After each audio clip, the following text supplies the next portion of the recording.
And then once you get in good relationships and you meet good people, you can start really working on starting to get to know yourself.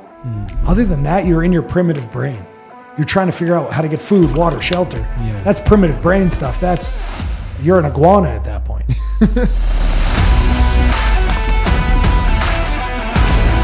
Welcome to Green Beans Go. I'm your host, Claudio Rivera, and on today's podcast, we have Justin Himmelbaum. Justin Himmelbaum is a huge realtor in the Boca and Del Rey area. He really is crushing it in business, and I met him spontaneously, right? I was at Chipotle, and I saw a realtor on Beaches MLS, so I figured this guy has to be a realtor, and I was like, I should say something to him and maybe, something could come of that. He said, sit down. And then from there, we've done a lot of great business together and we've generated a lot of views on social media and we've become good friends. So Justin, welcome to the show. Thank you so much. I appreciate you having me. And thanks for introducing yourself at Chipotle. Yes, sir. So, we've done a lot of business together and, it's just amazing to see how people react to your stuff on social media. Now, a lot of realtors, they're trying to make stuff on social media, but their stuff isn't really popping off. And we know it's because you are genuine with people, right? A lot of people are trying to put on, a realtor show or a realtor face, and it doesn't work with people. So what do you think it makes your content different? Authenticity, number one. It is just who I am. Yeah. I grew up as a pretty high IQ kid in a school system that didn't, it was more of a No Child Left Behind situation than promote the smarter children. So I was done with my work in about 5 minutes and the class was 30 minutes long. So I had to figure out what to do for 25 minutes. And I figured out how to entertain people and how to entertain myself. So that really led, I got a lot of free at bats in my entertainment world. Yeah. I tell my wife, I tell my team, you could be a stand-up comedian. Right. And when we're doing content out in public, you really just make people laugh. And I think that's something that helps people, relate to you on social media. How has, business been from social media? Just want to know, do you get DMs, you get leads? What's happening on social? Yeah. So on social media, I use it more so to stay top of mind with the database that I already have. I find that putting out content that those people want to watch is very important. We all follow 15 to 20, or if you're in the business, you follow hundreds of realtors. But imagine you're a normal person, you follow 15 to 20 realtors and they're all posting, I just closed a property under contract. Eventually it gets really boring and then you start tuning that out.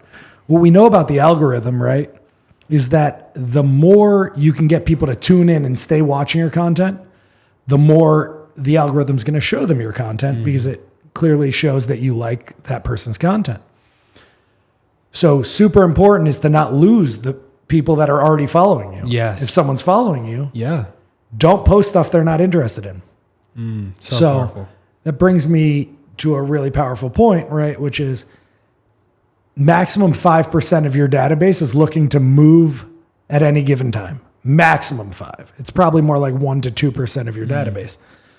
So if you're putting out content solely based around home sales, you've lost 98% of your database. Interesting. So you have to put out interesting content for that other 98%, or else you're going to lose people. It's going to stop showing up in your feed. So it's essentially like you're losing a follower. That's it. So it's that 98% that you don't just curate to the 1%, you're curating to the 98% who one day could buy a house. Correct. So people often wonder, hey, why didn't that guy think of me? Why wasn't I top of mind when he went to buy or sell his house? Well, because he stopped following your content a long time ago. Wow. If you can start putting out content that he wants to follow, asking people on Atlantic Ave what their favorite restaurant is and having weird occurrences happen that... You're a Hummel? I'm a Himmelbaum. Himmelbaum. Are you in real estate? Yeah. No, honey. He's a Himmelbaum.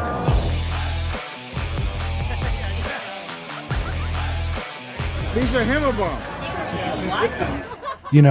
Claudio and Kelly can put together into some amazing content. Yeah. Or, taking beautiful listings and shooting really high-end videos Yeah. and hiring a videographer that may or may not be absolutely incredible. Yeah. Yeah, because people are losing their followers. What is the likelihood of the realtor getting used again in 3 years? Just want to know. I think the number is somewhere around 12 to 15% of people use their realtor again. Wow. If you ask someone at the end of the transaction, 82% say that they are going to use that realtor again. And the fact is that only 12 to 15% actually do. So it's because you lost that person in 3 years. Really important that you stay top of mind, and everyone's losing that mind share. Yeah. You have to be able to keep that mind share. That's why video is so powerful. Yeah. What are some ways that you can keep in mind share? It can go beyond social media. How do you stay in the mind of a client 2 years later? Yeah. Well, there are so many ways. You have to figure out which ways work for you is one of the biggest things. But you can remember their birthday and send them a present on their birthday. We were talking about that earlier. Yeah. You can remember their kids' birthdays. You can remember important events in their life. You can just send them a Groundhog's Day gift card, $5. What we know about real estate, especially in South Florida, is the average transaction nets the realtor somewhere between $10,000 and $15,000. Wow. So if you sent everyone in your database $5 gift card and you had 1,000 top people in your database, it's going to cost you $5,000. It's bound to get you one deal. Guaranteed. That's going to get you 10 to 15. So would you trade $5,000 for $10,000? Of course. It's a no-brainer. Man, you're really good at trades. You should be a GM of a baseball team or something. We're gonna get you signed up, man. And also, with your clients, they're like sold out. They want to use you. They're really working with you. What makes your transactions different, right?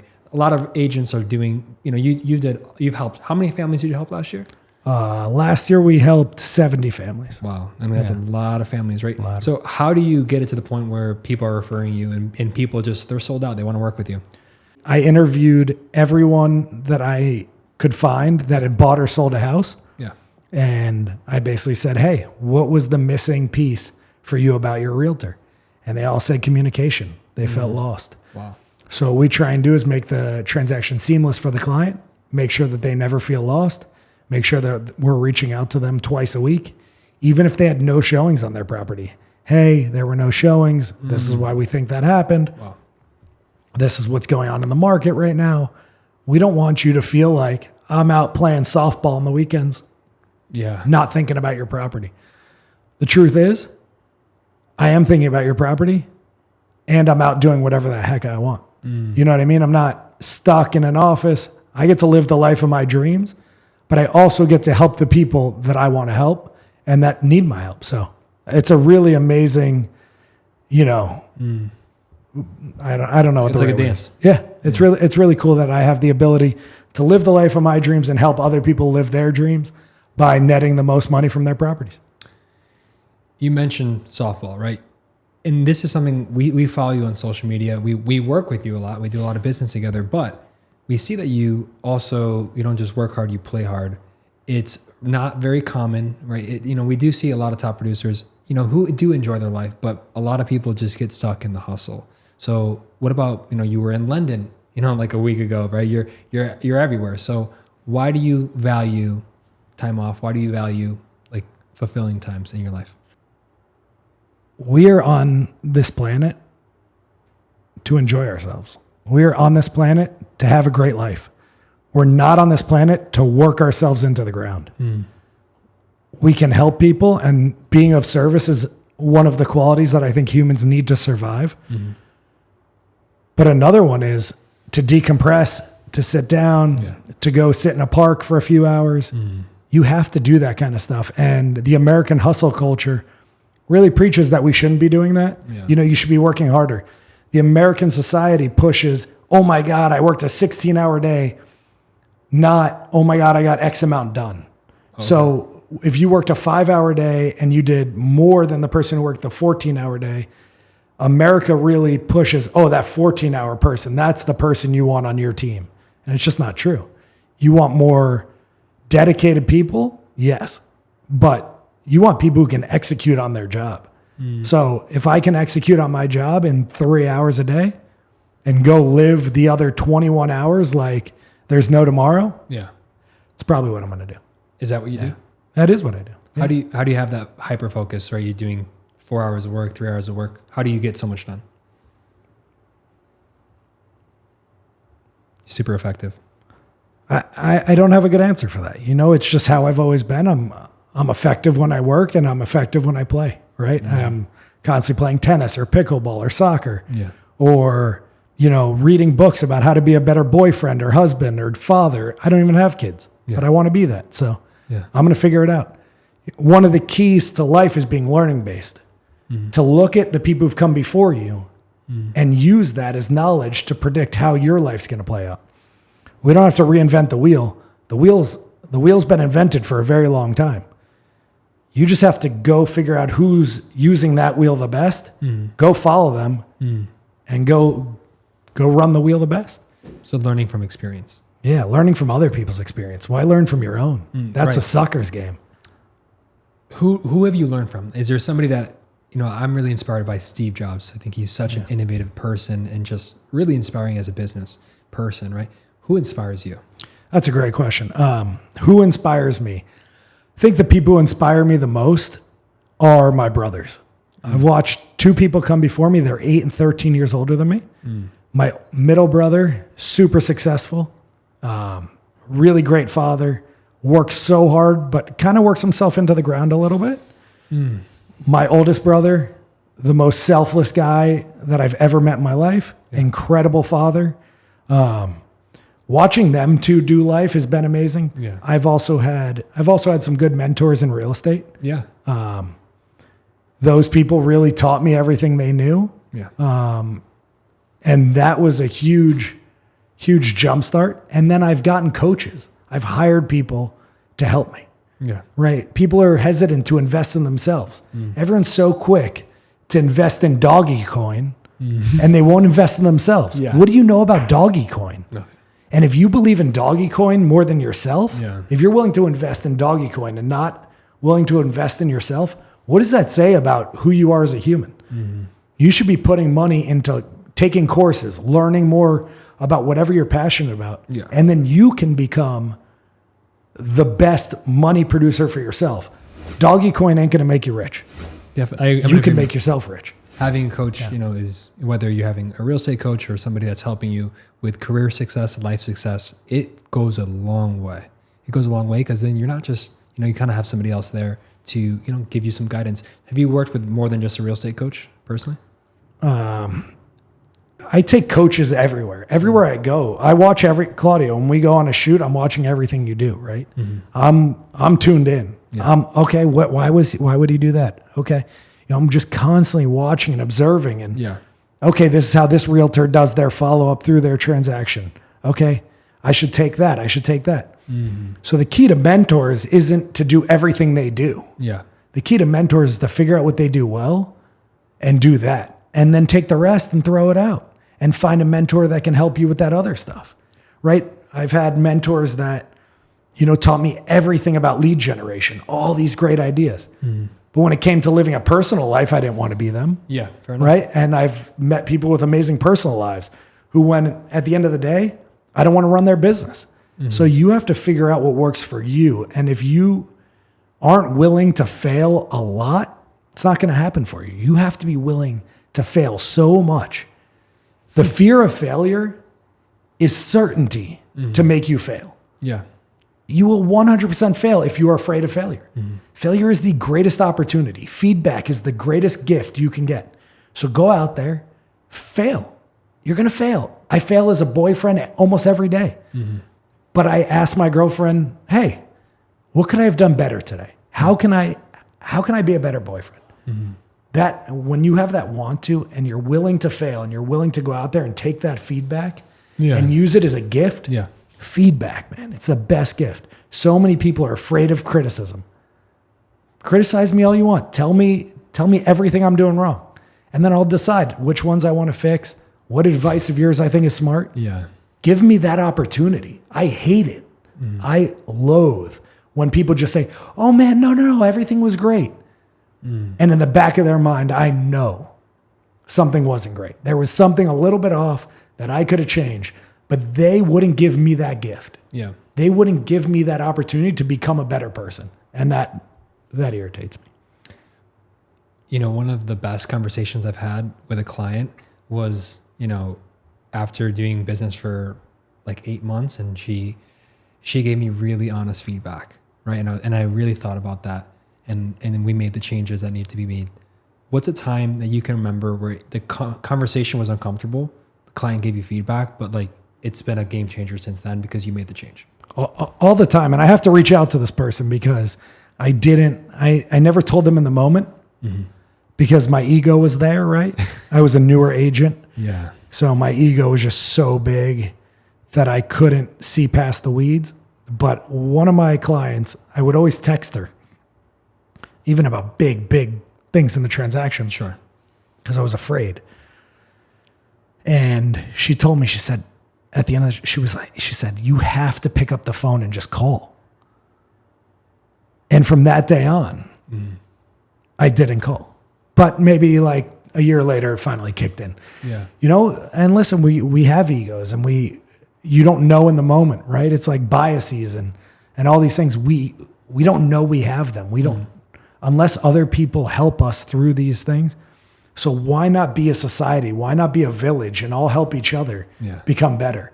I've given so many people in my life very great constructive criticism that they've decided to turn around on me and tell me that I'm a bad person. Well, okay. If that's where your ego's at right now, I'm going to serenity prayer that thing and I'm going to move on. But I try and give everyone in my life the ability to grow.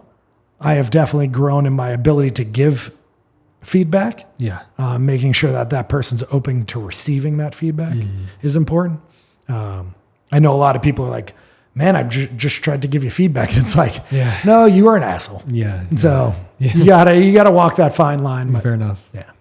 We know, start in the ground. Like where'd you come from? Yeah. I think it's a fun story. I'll breeze through the beginning part and then we can linger on the later part where I make a lot of money. So the beginning part is I go to college, didn't really want to go to college, was a smart kid, but just felt like the school system wasn't for me.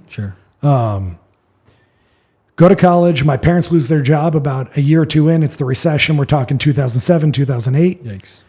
Both my parents have no income. Wow. I move home. I pay their mortgage, help them out.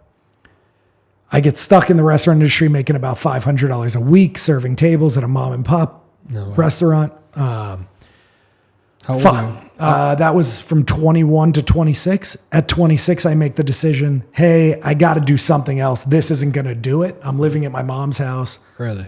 It's not going well. Oh my so goodness. 26 years old, I decide I'm going to go. This girl's going to Cape Cod. And as friends, I'm like, hey, I got to get out of here.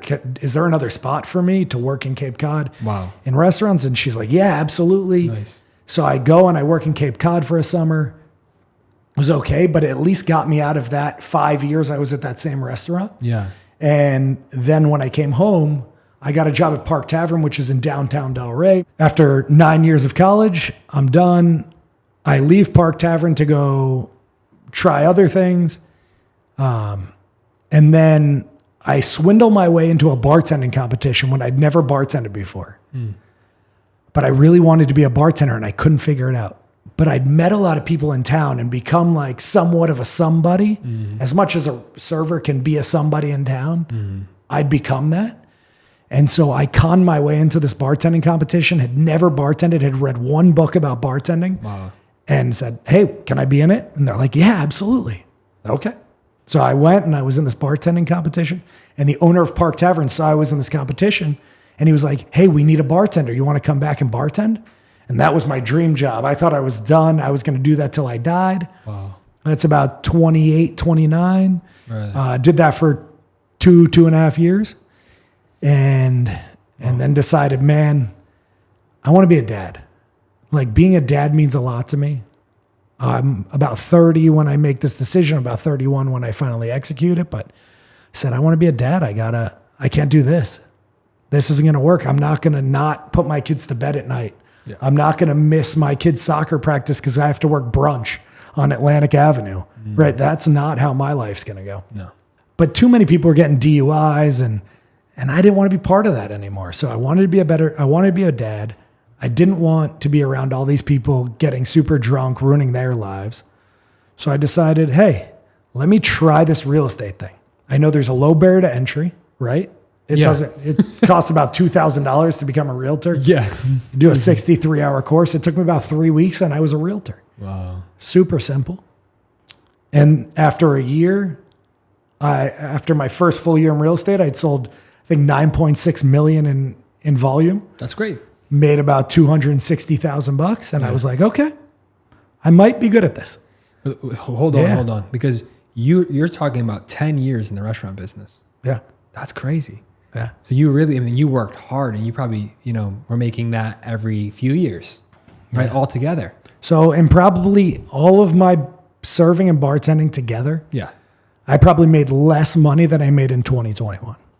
Right. Exactly. So I worked in the restaurant industry from the time I was 18 to the time I was 30. Yeah. And I made more money in 2021 than I made in 12 years. And that's, and of course, real estate's a grind. There's a lot of hard work, but you almost had like nothing to lose, right? Getting your license. Nothing. Everything to gain. I knew That's amazing. I knew that people who'd gone to Park Tavern would buy houses from me because we created such a bond over those 2-3 years.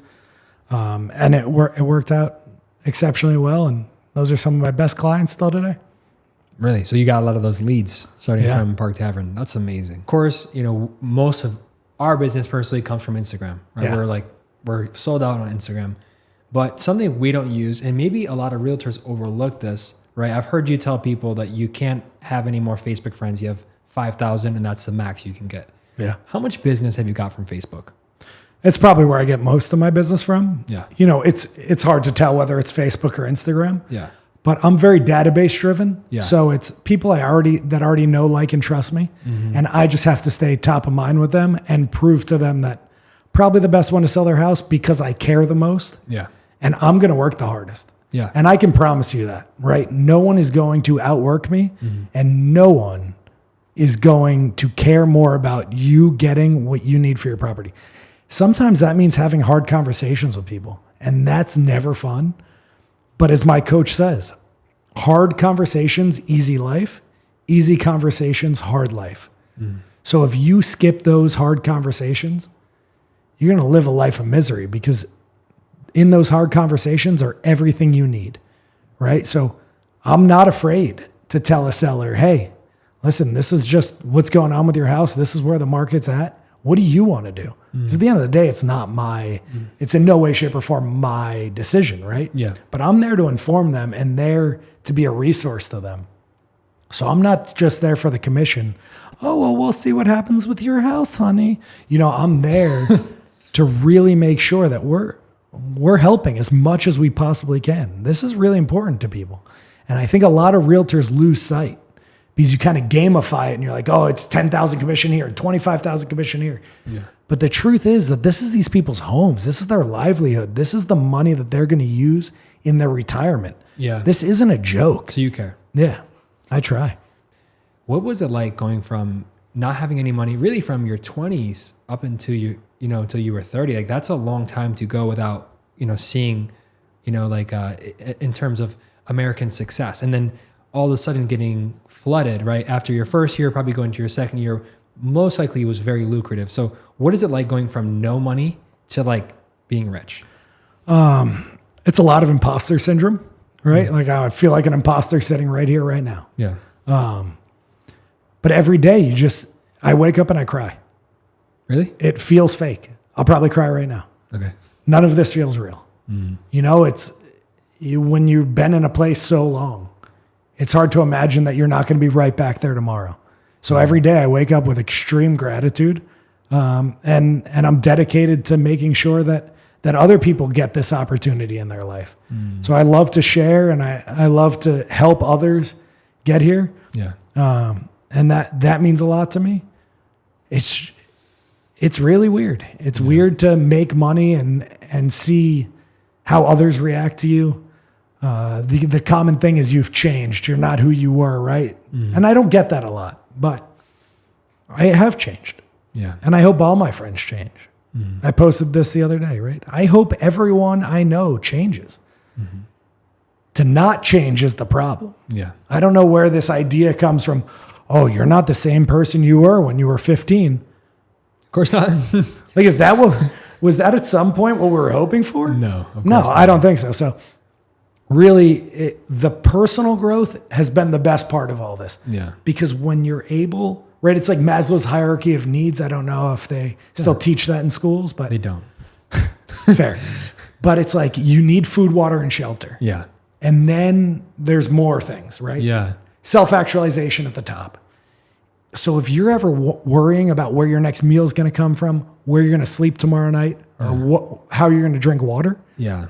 it's very hard to do self-improvement or have relationships. Yeah. So, and then once you get in good relationships and you meet good people, humans need each other. Yeah.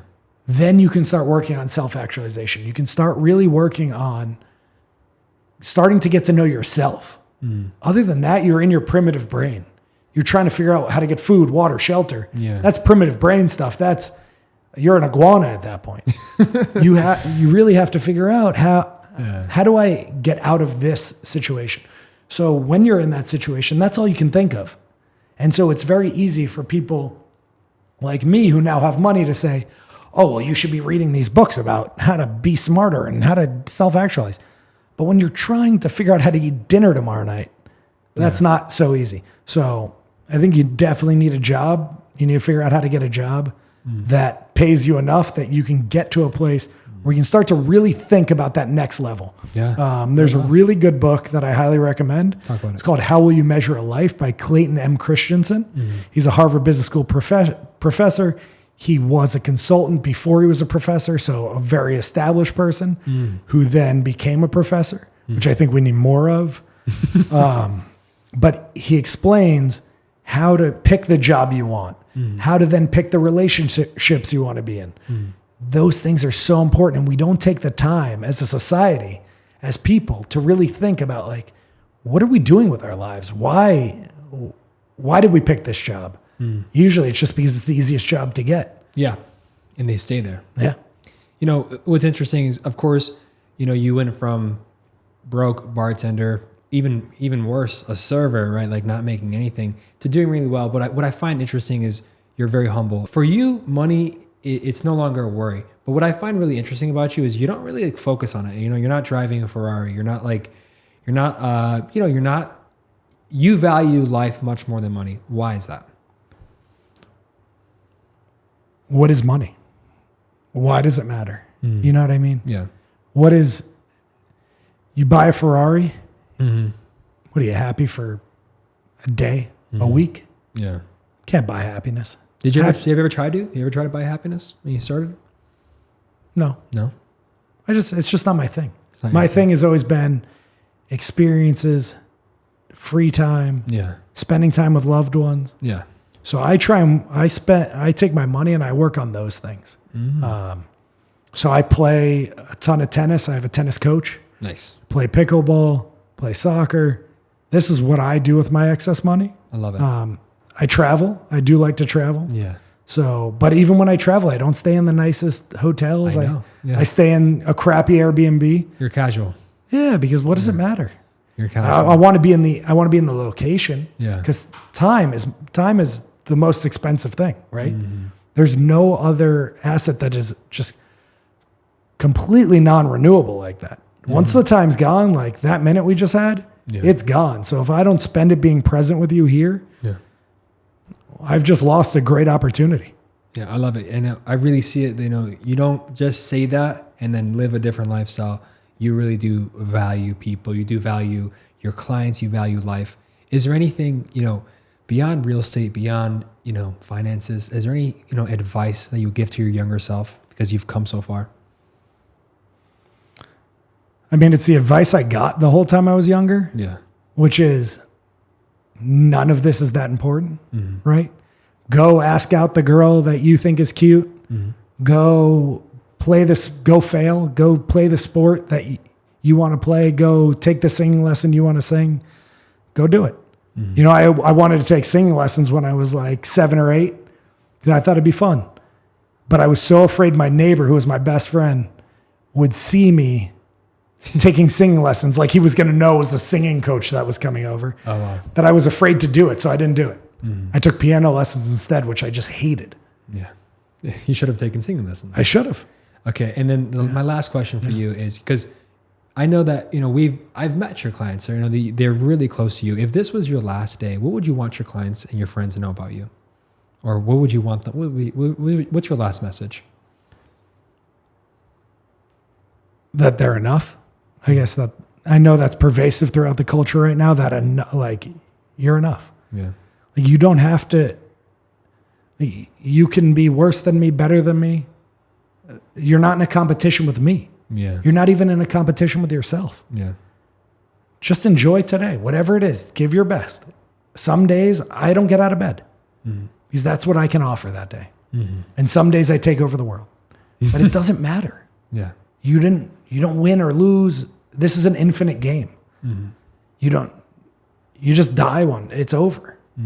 But no one wins the game of life. This isn't a game. I think so many people live life like it's a game. I got to make more money than Claudio. I got to be a better realtor than Carlos. I got to be, Yeah. it's nonsense. You should just be playing to make yourself happy and share great experience with your loved ones. Well, thank you so much. Yeah. Thank you for just being open, honest, and, really just sharing your wisdom. Thank you so much for having me. And thank you for you and your team for making my life better. And that's why I choose to spend a bunch of my days with you. Yes. Thanks, Claudio. Take care. Bye. All right, go have fun. We do good? Thank you guys for having me. I love the opportunity to get to tell my stories. And you ask great questions. You really do. Appreciate it. You're so smart. I'm always blown away. Are you really 45? Like tricking all of us? Oh, no, I'm 24. Yeah, sure. Okay. But what I thought That explains why you have a kid already. This is all. I know you're Check it out. You're like 40. Not every realtor gets an opportunity to share their story. Yeah. And it's great because then you can say things that would be awkward to say on your podcast. It'd be like, right. You'd be like, oh, this is kind of. You don't get a chance to Yeah. talk, and I love getting to know other people's stories. So I highly enjoy doing a podcast. Yeah. That is amazing for me. But it's not like it doesn't get to it doesn't show off who I am as much as getting to be on somebody else. As fun. What did Chris's podcast? Oh yeah, you have on Chris. I was so nervous. Really? Oh, there were so many ums and likes. But now I'm such a different person. And that's the coolest part about it. Within the last 3 weeks? No, I did Chris's maybe 2 months ago. Oh, so you changed in 2 months? In 3 months I've changed immeasurably. What happened? I just got more comfortable doing this, right? Yeah, you were really comfortable. Because I do other people's, and so it's cool to watch. We all grow. You're gonna watch. I'm sure you already watched videos that you did in the past, and you're like, that was dog shit. Can't believe someone paid me to do that. I mean, still sometimes I watch your videos and I'm like, can't believe someone paid you to do that, but it's fine. Chris was my first customer ever, and some of the videos I made for him and he paid me to do, I'm like, I need to reimburse him. Yeah. It was really bad. 100%. I mean, I think about the first few people's homes I sold. What kind of negotiator was I? Yeah. It was probably just I need this commission. How do I make the deal happen? Yeah. I was just. You were still in survival. Yeah, I was just freaking out about. I mean, probably until 3 months ago, I was freaking out on every deal. If this one doesn't close, I'm gonna be homeless. It's I'm a fucking millionaire, and I'm scared that I'm gonna be homeless if one $10,000 commission doesn't come in. Yeah, I was actually gonna ask you, you ever get afraid of losing it all? But the conversation, no. Because what you learn at a certain point is that it's the knowledge of how I can build it back 10 minutes. Yeah, it's almost once you get the knowledge that you have, it's almost impossible to be broke. Impossible. Because you already know the skill. Impossible. It's crazy, and then you also have the network. But I think we all have skills that we don't even know we have, right? Because my biggest skill is that I'm a connector. I connect people all the time, right? How many people call you because they saw you? You know what I mean? I connect everybody. And I didn't know that was a skill that I could get paid for. I thought that was just a skill, like. It's like a referral skill, you're saying? Yeah, but I didn't know that was like, that there was a part of the world that mattered. Right? I was just always, oh, you got to meet him. You guys would love each other. Or, oh, you got to meet him. He needs insurance and you sell insurance. Yeah. I didn't know until I got into real estate that was even a fucking thing, that you could make money doing that. Okay.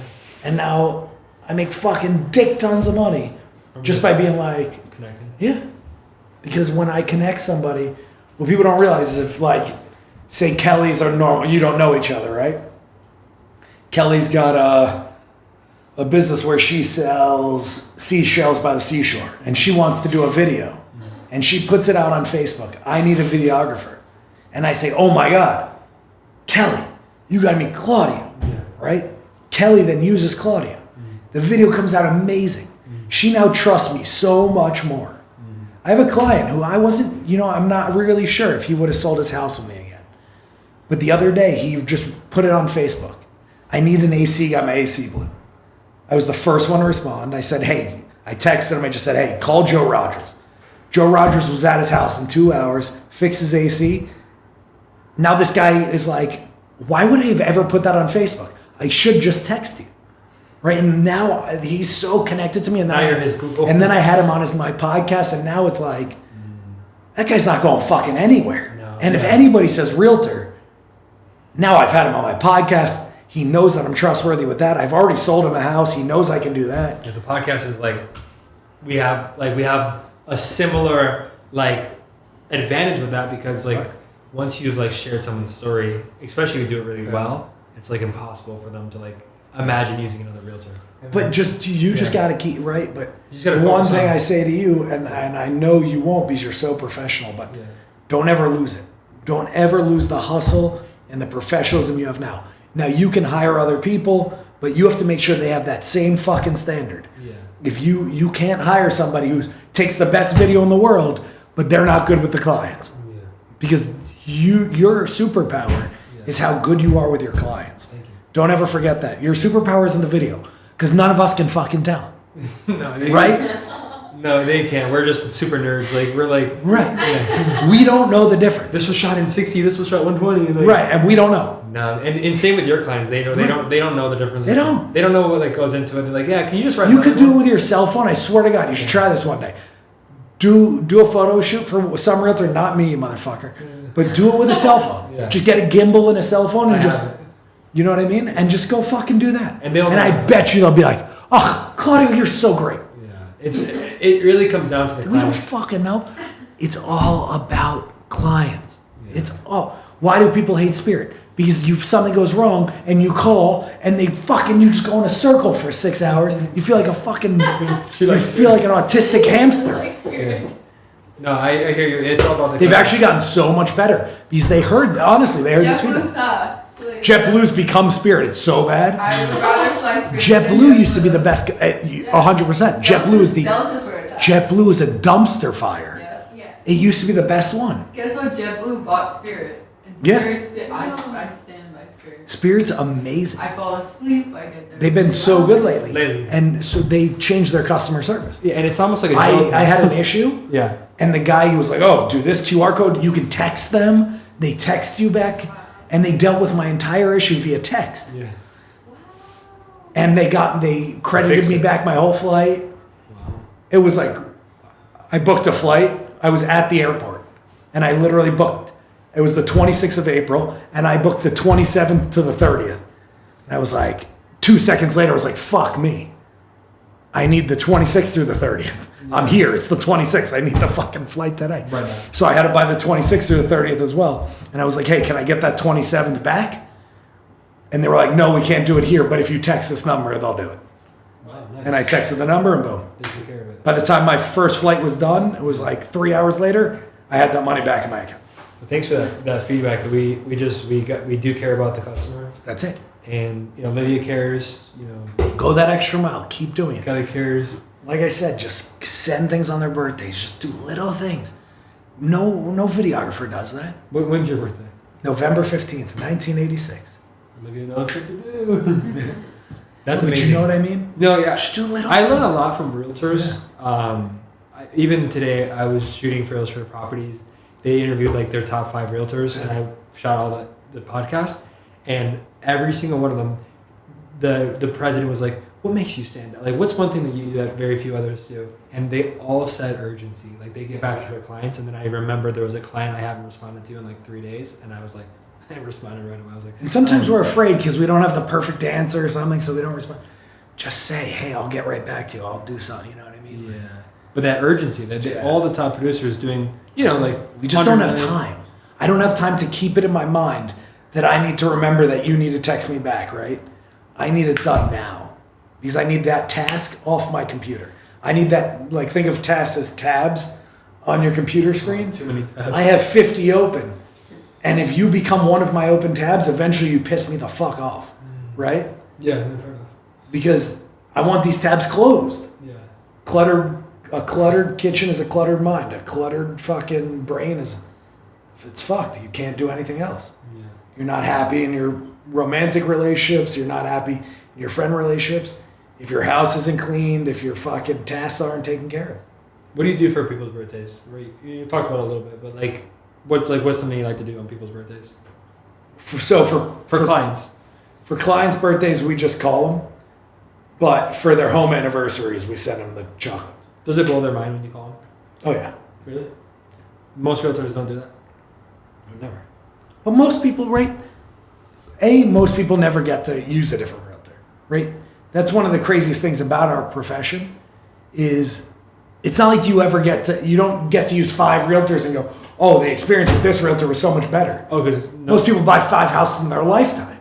So you need to make sure that so I think a really important question for you, if you have a client list, like your top 15 clients, yeah, I can think about that. I would text them all one day and just say, "Hey, in our relationship, what does winning look like? Like, how do I know I'm doing the best for you? How do I know I'm winning?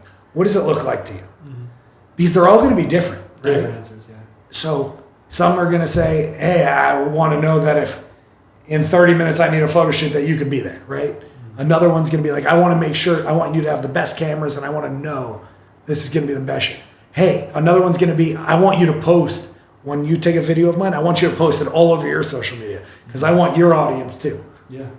It's all going to be different. So find out what winning looks like. And in your relationships too, right? I ask my girlfriend all the time, what can I do? What does winning look like in our relationship? How do I know I'm being the best boyfriend I can be? Yeah. That's a great question. Every girl's going to have a different answer to that question. I like that question. Yeah. Cody loves that question. Right. It's a great question. It is a great question. For both parties, right? It's like, Yeah. is I'm any, gonna write that one. but is anybody in a romantic relationship with somebody and like, I don't want to make this person the happiest person on earth? Right? Is anybody in a relationship like, I hope this person's just moderately happy? No. Right? We all like look at our significant other like, I want to make this person the happiest person, so happy to be with me that they would shout it from the rooftops. Same in business. You want to make sure that your clients would shout your name from the rooftop, right? But we all concentrate so much on business and forget about our relationships. We take those for granted. What do you mean by like they focus on business versus the Because we think money's more important to us than our relationships. And it's not that it actually is. If you ask anybody, yeah, they would admit that relationships. yeah. If I gave you $100 million, would you leave your girlfriend tomorrow? No. No? Good. That was a good answer, Randy. So what's more important? But we'd all skip on a date to go make an extra few bucks, right? We'd all push off other things. So important that we fucking focus on what we actually want, you know? Yeah. We're idiots.